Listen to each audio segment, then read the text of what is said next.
Cyber fraud से alert करती हमारी ये रिपोर्ट देखिए आप।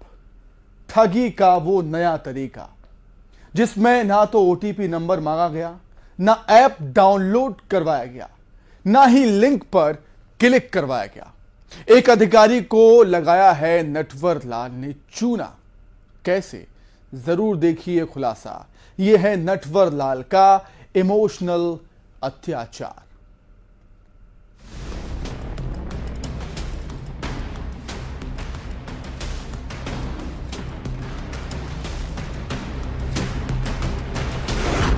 ना ओटीपी की दरकार, ना लिंक देकर रुपए उड़ाएंगे,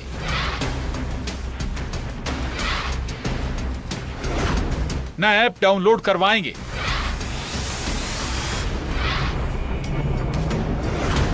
वो मदद मांगकर चूना लगाएंगे।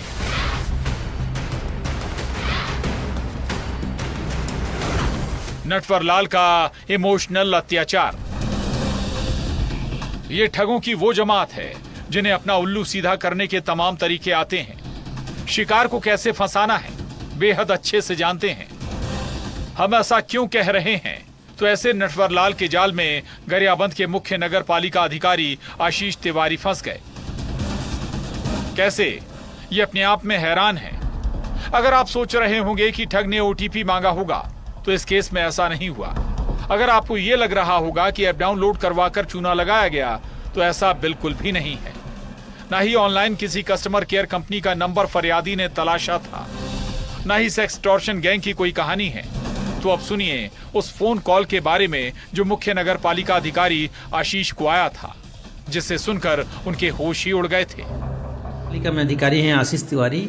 इन्होंने एक कंप्लेंट दर्ज कराया कि इनके पास एक अननोन नंबर से फ़ोन आया और उसने कहा कि यार मैं आपका फूफा जी बोल रहा हूँ, आपकी बुआ का एक्सीडेंट हुआ है और बहुत पैसे की ज़रूरी है। तो उसने जो है झांसे में लेकर के लगभग 70,000 रुपये उसके विभिन्न अकाउंट नंबर में जमा करवाए हैं। इसी पर जो है हम लोगों ने एक FIR 420 के तहत दर्ज किया है। आगे जो है इसकी विवेचना की जा रही है।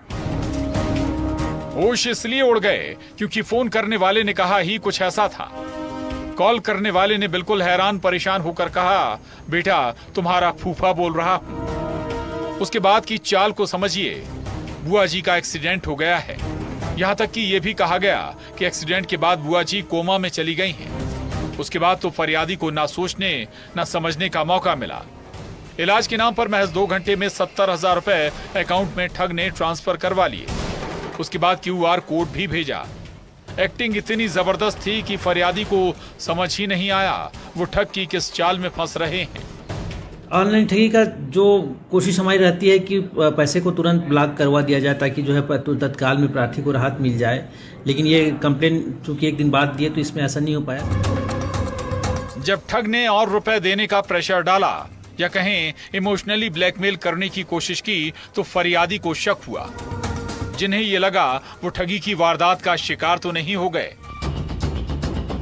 और अब वो काम किया जो उन्हें सबसे पहले करना था। सीधे बुआ के घर कॉल किया। फिर समझते देर नहीं लगी, एक्सीडेंट वाली चाल ठग की ही थी। साथ ही साथ अवेयरनेस प्रोग्राम लगातार पुलिस द्वारा चलाया जा रहा है कि किसी भी प्रकार का भी किसी के झांसे में मत आए, किसी लालच में, किसी दबाव में या किसी भी तरह के कोई अगर पैसे की मांग करता है तो आप उसको बिना तस्दीक करे इस प्रकार के कोई कार्य न करें। गरियाबंद की सिटी कोतवाली थाना पुलिस इस फ्रॉड के केस की तफ्तीश कर रही है।